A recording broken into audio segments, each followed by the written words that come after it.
करने वाले सोने वाले का और न अधिक जागने वाले का सिद्ध होता है। यानी अब ये साधना भी जो इसने बताई है काल भगवान ने ब्रह्म ने, इसने अपने सतर का ज्ञान भी दिया है कि इस प्रकार करो और इससे मेरे से मिलने वाली जो शांति है उसको प्राप्त हो सकते हो। और ब्रह्म से जिसी शांति मिला पता ही है, ब्रह्म लोक में गए, वहां से फिर जन्म मृत्यु में जैसे चुनक ऋषि की चल रही है ये क्रिया, उसके लिए बताया जा रहा है। तो ये छठे अध्याय का है, ये 10 से लेकर और अभी आपने 15 तक पढ़ा, 16 तक पढ़ा। 16 में तो ये भी कंसेप्ट क्लियर कर दिया है कि व्रत रखना भी व्रत है। 23 की अनुसार अब हम फिर उसी प्रसंग पर आते हैं कि जैसे तीसरे अध्याय के 8वें श्लोक में गीता ज्ञानदाता कहता है यदि तू एक स्थान पर बैठ गया, ये तो वेद ज्ञान है, और काम छोड़ दिया, तेरे कर्म करेगा नहीं तो तेरा निर्वाह कैसे होगा, ये तो सही है। और यहाँ इसने बताया छठे अध्याय के अंदर 10 से लेकर 15 तक ये बताया कि इस प्रकार करने से और मुझ से मिलने वाली जो शांति वह तन पता जैसी मिलेगी, ब्रह्म लोक प्राप्त होगा, वो प्राप्त हो सकती है। अब 13वें श्लोक में यहाँ संस्कृत की पढ़ लेंगे क्योंकि देवनागरी लिपि है। ओम इति एकाक्षरम, जैसे शिव पुराण में आपने कहा था, काल कह रहा था ब्रह्मा और विष्णु को कि ये एक ओम, यह एक अक्षर है मेरा, सब इनसे मिलकर ओम इति एकाक्षरम ब्रह्म विहान माम समरण ये प्रयाति तदंदे हम सयाति परमाम गतिम।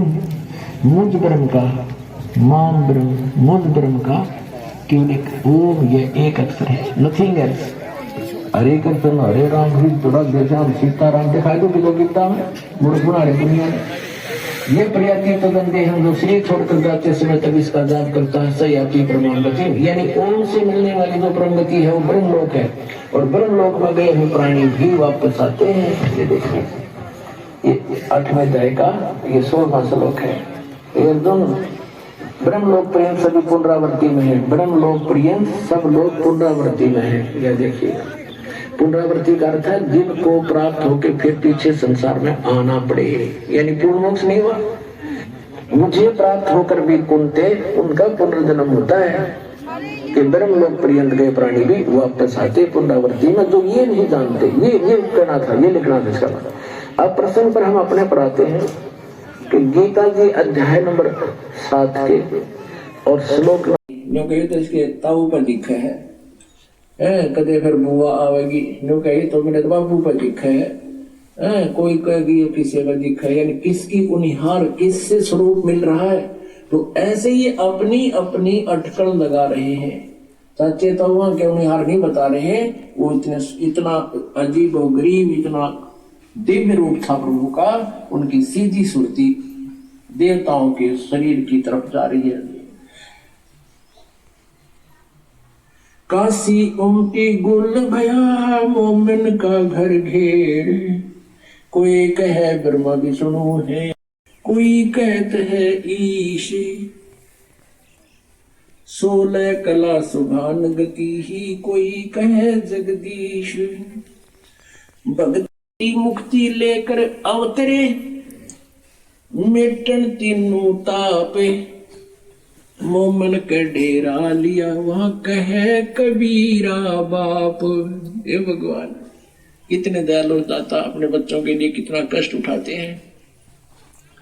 हम कितने भोले और अनजान बना दिए, ज्ञानी बना दिए इस काल ने, हम अपने पिता को पहचान नहीं पा रहे हैं। और कबीर परमेश्वर जी कहते हैं मैं रोवत हूँ सृष्टि को, ये मेरे बच्चे हैं, इनको रोता भविष्य को भी जागरण मत होगा कहाँ से। हमने सुख ढूंढ लिया, सिनेमा देख लिया, गुट्टी ला ली, कार ले ली, कोठी ले ली, अंदर से जो की तू आग लगी रहती है प्रत्येक प्राणी में। परमात्मा कहते ब्रह्मांड एक सो आग लगी है और ये कृत्रिम बाजी सब ठगी है। और सतनाम सब और उचारा, सतनाम का शब्द घर घर देखो बहुत विचारा, घर घर में परमात्मा की चर्चा चलेगी, बच्चा बच्चा उसके गुणगान करेगा, और सब जगह परमात्मा के सतनाम का, दो अक्षर के नाम का जाप हुआ करेगा। अब हलवा हलवा बनावे हम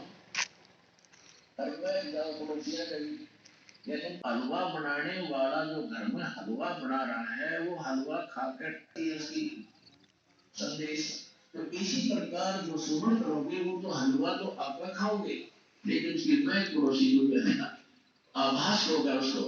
कोई सिमर कर रहा है श्वास का, कोई कर रहा है मंत्र मंत्र में, तो पास में बैठेगा तो क्योंकि उसका प्रभाव पड़ेगा और एक ना एक दिन उनके पाप नाश होंगे, वो और आत्मा जागेगी।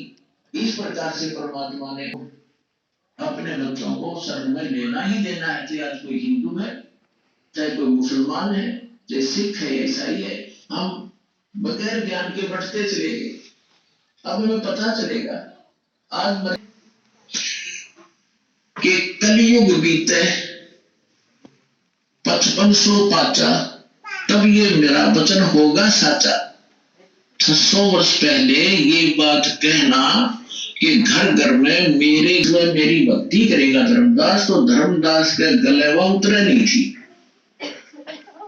तो परमात्मा ने कहा कि कलयुग बीते 5500 पाचा, तब ये वचन मेरा होगा। आप पुण्यात्माओं के ज्ञान से परिचित हो चुके हो, उनका तो यह बात बिल्कुल समझ में आएगी 100% तुरंत।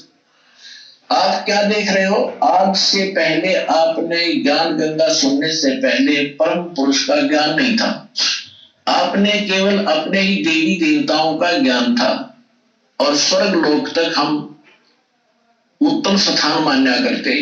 कबीर जी की वाणी को पढ़ कर कहीं की ईंट कहीं का रोड़ा दचा गए, ये सतलोक सचखंड और सतनाम ये बताने लगे थे। न कख नहीं पता, कह भी नहीं पता भक्ति मारे। ये क्या बताते हैं? सतलोक में परमात्मा निराकार है, चेतन ही चेतन है, प्रकाश ही प्रकाश है। और फिर सतलोक का कैसा है? सतनाम क्या दादू अगवार करना। एक एक इस महापुरुषों के एक एक वाणी में कितनी गहराई है इनके अंदर। कहते हैं और संत सब कूप हैं। दूसरे जो महापुरुषों की आप सुनते हो, जैसे कोई कहता है कि हमारे गांव में एक बाबा जी हुआ करता था, हम उसकी पूजा करते हैं, उन्होंने ऐसे कर दिया था, उन्होंने ऐसे कर दिया। तो वो भी संत थे, उनमें भी कुछ भगवान अच्छी कोई ना कोई चमत्कार लीला कर ही देते हैं। तो उसकी तुलना करते हैं दादू साहब जी कि जैसे एक तो कुएं का पानी का काम होता है, तो वो भी जल है। और की आप महिमा सुनते होंगे थे और कहते जरीता नीर, जरीता माने जैसे झरना निकल रहा है, तो झरना काम चलाओ सा ही जल देता है, आसपास से थोड़े बहुत सिंचाई कर सकता है, ज्यादा उसका औकात नहीं है। और दादू साहब को तो क्या बता रहे हैं? कुछ दादू साहब जी करें, कुछ तो संतों को समझो कुएं जितने अक्षर वो दरिया सत कबीर दरिया, यानी परमात्मा इतने समर्थ हैं कबीर जी इन सभी से, जिनको तुम तुलना कर दी कि दरिया के जल से नहरें भी निकाल ली जाती है, सबसे लोग कर लेते, पी भी लेते और फिर चला ही जाता, समुद्र में जाकर मिल जाता है। अब वो एक बैल ले गया चोर, अब उसने अपनी गलती मान ली, प्रायश्चित कर लिया, अब नहीं लगा खेती करने। अब 2 साल के अंदर वो 4 बैलों के पैसे ले गए और वापस आया, जिसके वो चोरी करके ले गया था 3 बैल उसके, और एक वो उसने उधारा दिया था। 4 बैलों के पैसे लेकर उसके पास पहुंचा 2-3 वर्ष के बाद के ले भाई ये तेरे बैल चुराए थे उनके पैसे, अरे का आपने मुझे उधारा दिया था इसके पैसे। आज मैं परमात्मा ने मेरे ऊपर मेहर बख्श दी और सब तरह से मैं सुखी हो गया। पहले भी आता रहता था, सत्संग सुनता रहता था, विचारधारा परमात्मा से सुनता रहता था। फिर उस दिन वो लेकर आ गया पैसे, पता लग गया कि इसका लोन मैं क्यों रखूँ अपने सिर पे। तो उसने कहा भी मैं ना लूं एक ना पैसा तेरे, मेरे तो भगवान ने ठाट कर रखे, तो इस पैसे को चल गुरुदेव के चरणों में रख दे, तेरा धर्म में लग जाएगा। ऐसा ही किया। और अगस्त ऋषि ने लूट में सारे पी लिए थे। अगर ये इस तरह के अटमट से तो भगवान को सिद्ध करना चाहते हो तो यूं भी सिद्ध ना होता तुम्हारा।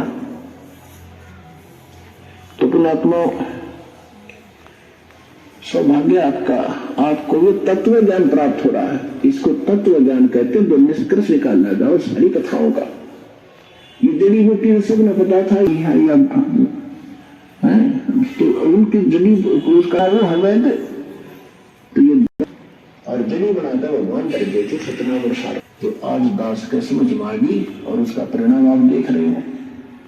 लाखों लोगों का रोग नाश हो गया, घर में वृद्धि होने लगी, सभी संतान को संतान मिल रहा है, रोग निरोग हो रहा है। और फिर ज्ञान ऐसा प्रबल आत्मा को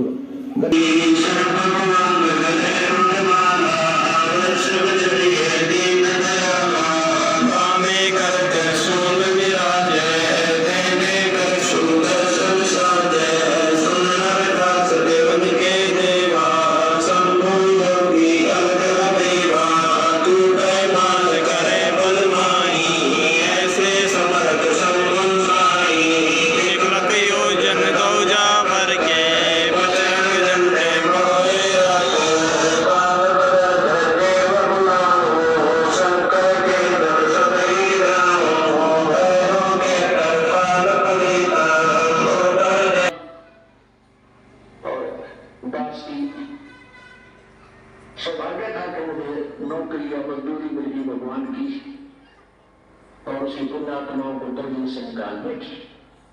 कहते आत्म प्राण उद्धार ही ऐसा धर्म नहीं। और धर्म तो और भी है, दान करते हैं, भूखों को भोजन देते हैं, ऐसा है कि सहाय करते हैं, लेकिन जो आत्म प्राण उद्धारी ऐसा धर्म नहीं हो। धर्म तो ये भी है जो गौशाला बना रखी है। धर्म वो भी है जो चिड़िया को चूहा डाल देते हो पशु पक्षियों को।